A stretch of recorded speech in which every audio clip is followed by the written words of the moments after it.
Even when you feel low, you can still go. Even when you feel slow, you can still go. Even when there's no hope, you can still go. I never answer to no, man, I still go.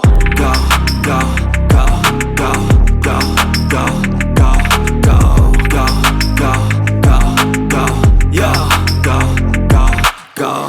Hustle hard, hustle every single day. I'll be making moves till I'm buried in my grave. To the system, I don't wanna be a slave. I've been doing shit my way, or the highway. And in the driveway is a nice range. Hey, how's it going, everybody? So we decided to start this new episode or series of videos that we're going to get into.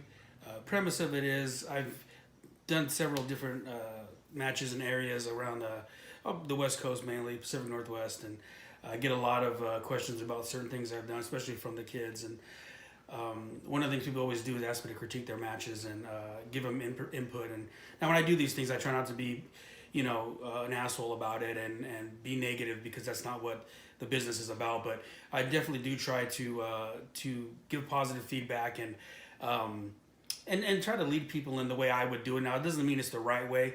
It's just certain things I see that I would do differently. Now, mind you, I come from an era where wrestling was a little differently done. So I think things differently, but it tends to trend well with my kids and the students that I've trained. So I try to give positive feedback and just things I would do. And like I said, I don't tell people they're wrong. I just try to give them ideas of things I may change. So what I decided to do now was to critique my own match. And one of the ones that I get a lot of people talking about was my time at Portland Uncut. I was doing some stuff up in Portland, which is basically my second home. And I was fortunate enough to work for a man by the name of Roddy Piper on Portland Uncut. And I worked there for several months and finally got a shot to be the main guy. And I got to work by a gentleman by the name of Sean Daivari. And we had a pretty good match. This match we're going to watch is when I actually went beat him for the title. And what a lot of people don't realize about wrestling when you do things on TV, on the weekly shows, we were doing house shows during the week. So we were working like the Dalles and Chehalis and all Oceanside and all these small little cities around Portland that were just house shows, and then we'd go to the tapings on Saturday. So I got to work Daivari on tapings, or excuse me, on house shows a bunch of times. One time on TV, and then this match. So I was really comfortable working him, and he's a great dude. He's a really great wrestler. And I'll tell you a little something I really learned from him after. But anyways, man, let's get into this match. And the setup for it is he's been running from me. He can't hide anymore. So they have a lumberjack strap match in this. And for the way the studio was set up, he has heels on one side, baby faces on another, and the curtain's pulled back on that one. So it's a little different. A little different way they put it together, but it's what you got to do sometimes. So here we go. Great music. I love that intro right there.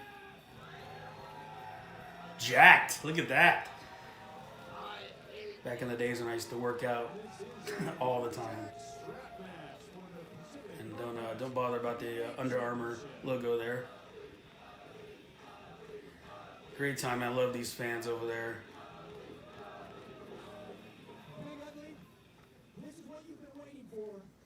Pacific Northwest Heavyweight Championship match, a lumberjack strap match. You know, it took long enough to finally get Daivari in a situation where he can't run away. You know, he's used every excuse in the book. Last month he actually said, he called the promoter and said, hey, I missed my flight. Everybody knows that's a lie because you're on the no-fly list, Daivari. Yeah, that probably couldn't get over nowadays. Get canceled for that comment. But Daivari, what it comes down to is there's no more place to run. There's no more place to hide. As a matter of fact, I've already got my victory party with all these people planned. And you know what, Joe Boo? You're coming with us. You, me, the Blanchard, Wade Heads and Thunder, we're going out, we're drinking a little of the adult beverage stuff, and we're going to party all night long. And you, Joe Boo, get on your phone, text your wife, Skype her, do whatever you have to do, and tell her Joe Boo's not coming home. And if you think you're getting away, Joe Boo ain't not coming out with ugly. Not only are you crazy, you must be stupid. All right, Big Ugly is ready for his championship match. Yeah, it's such a great time. If you guys notice, there's a Fox 12 logo that is from Fox. In Sacramento, it's for Fox 40, but it was a pretty big deal. Right before us, many nights was Sunday Night Football would come on, so We had a pretty big viewing audience at this time in our area, from Oregon to Washington. We had higher ratings than WWE, TNA, and all the other companies for just our local viewing, not nationwide, obviously, but. And commentating is Roddy Piper, and I believe that's Don Owens, maybe. Not Don Owens, but Don Coss.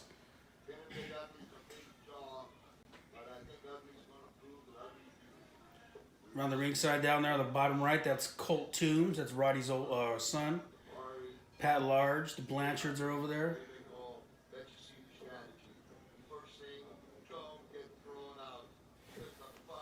This is really the first time I had worked a former WWE guy that was that could really go. I had worked a lot of legends, but man, Daivari was so good.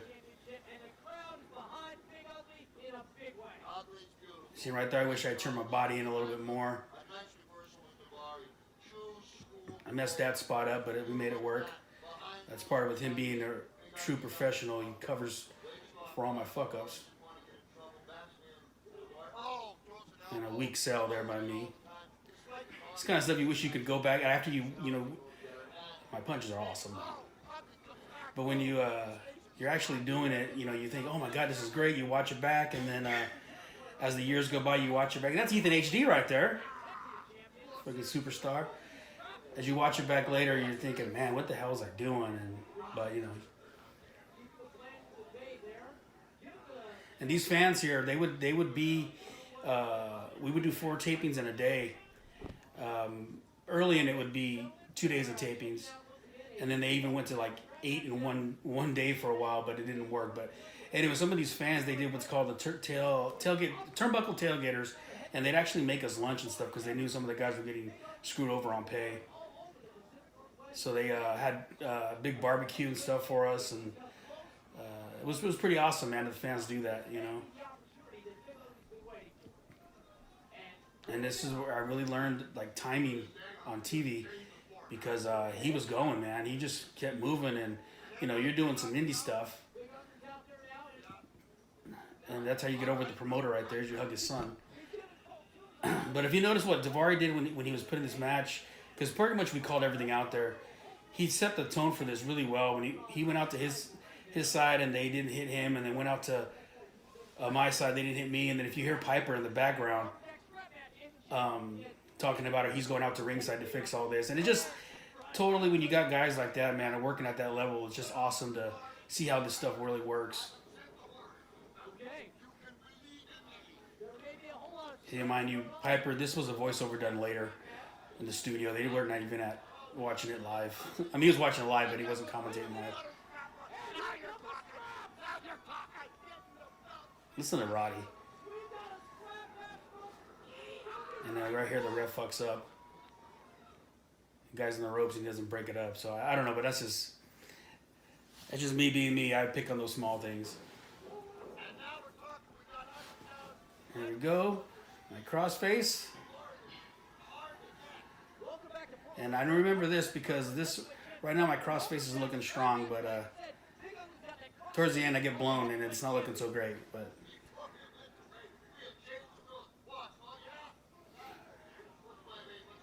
And there we go. The heels don't pull me out, but they beat the shit out of me, which is great.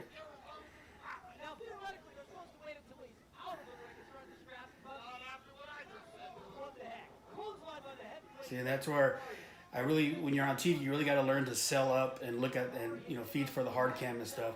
And one of the things right here that I didn't understand till later is I'm dying right here. Like I get hit, I'm fucking going down to the ground. Like I should be working up, and I'm not. I'm just sitting there taking a beating, and half of me is blown, but the other half of me is just so used to working indies, where I'm doing, not house shows, but just matches on fucking mud shows and shit, where people do this all the time. I mean, look, I'm fucking dead selling. You can't see my face, and I do a shitty kick out. I try to get up, but it is what it is. And he's trying to make me go. He's telling me move, come on, and my timing for TV is just not what it should have been. And then, of course, I sell down to my face again. And one thing I learned from another wrestler I had a feud with here, Tokyo Monster Kahangas, is he would always tell me, why do you bump down to the ground all the time? He's like, you make me have to pick you back up, and that totally made sense. I mean, at this point in my life, I had been wrestling almost 12 15 years, and I was still learning those things. When you don't do TV, and the other TV stint I did, I was doing tag with Vinny, and we were doing the cartel, and generally we were feuding with the Scum or Army of Darkness and the Blanchard. So it's a little different match. If you see him giving the Iggy right there, a little different match when you work with guys like that. But this is my first real run as a singles main guy, so it's a little different tempo you got to work. And of course, Daivari's in freaking phenomenal shape.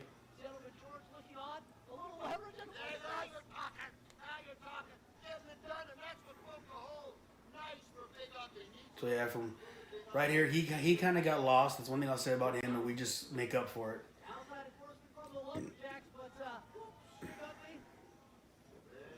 And then there is one other spot. I remember vaguely this other spot coming up. Hits me, and it's usually on the third one where you're gonna do the block and fire back. He started talking to me, and I automatically just stopped and listened. So he got another shot in there and ended up being on the fourth. But that's just him just trying to overcompensate for. And right there, look, what a fucking piece of shit. Not selling. Him overcompensating for me not being at his level, But not quite like this. Daivari catches him looking. But big up with a counter on his own. And I remember at this point, we didn't tell the boys what the finish was. And one thing with Daivari is I always see is you could fucking see him talking all the time. And he did mess up this spot, but he's so good you can't tell. But you could always just see him talking all the time. He makes it obvious, but he's used to wrestling in front of thousands and thousands of people. And when you wrestle in a studio like this, you gotta be a little bit more discreet. Here it is, the finisher that not a lot of people can take properly. That's why I stopped doing it. It's a weak cover too. Hard cam, Dad. Yeah, see, sometimes I get pissed off. Slow as shit.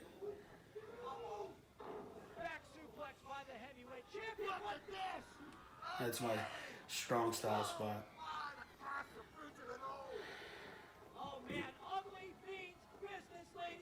And then here's my second crossface.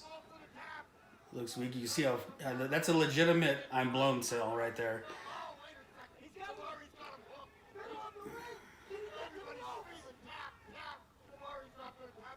And it was, this whole finish was Daivari's idea, except for the turning it over right there.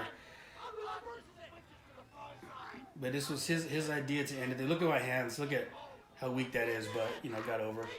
But it was his idea for me to go over that way. He wanted to tap to me, and that which was awesome because he didn't have to. So we didn't tell the boys, and you see them generally come in surprised and shocked that I wanted. There's Quiz and Pat Large and my crew, man, and they're my boys, the Blanchards. What a catchphrase. And I remember at this point right now, I had the kids come in. Roddy came to ringside. He wanted me to cut a promo, and I was so freaking blown. It's the first time I ever told the man no. I looked at him, I shaking my head saying, no. And it's just because I was so blown. And I just think there was just a lot that went into me being so blown. I know the lights, too, was really rough. But yeah, man, it was, that right there was one of the greater moments of my career. And I really enjoyed that time there. And one of the things with when working Daivari, is that you learn. The biggest lesson I learned was that the dude is so confident, and what you have to take from that is he's not arrogant, it's not cocky, and he's not like worried about going into a match and worrying about my ability. He's just confident that he can get me through it. And I was not a piece of shit, but he knows in his own ability what he can do, and he actually chose me to take the belt over from him when he had to leave, and he had seen me work, so he knew that I wasn't a piece of shit. But he was so confident what he can do, he knew he could carry me to a good match, and he did. And that's one thing I've learned, and I try to tell my students is if you're confident in your own ability, you can work with anybody. You know, it's when you start getting, you know, nervous and scared, it's because you're not confident. Now there is chances that, you know, you're gonna go work somebody a name, you get a little, you know, a little scared or nervous, but you know, for the most part, you should be confident enough to know that you can get people through matches and just work, and true professionals do that. So, but anyways, man, yeah, I had a great time there in Portland. We have more matches we'll watch. The next episode, I'll probably critique one of the kids' matches, or you know what I'll probably do is get one of my really, really bad matches.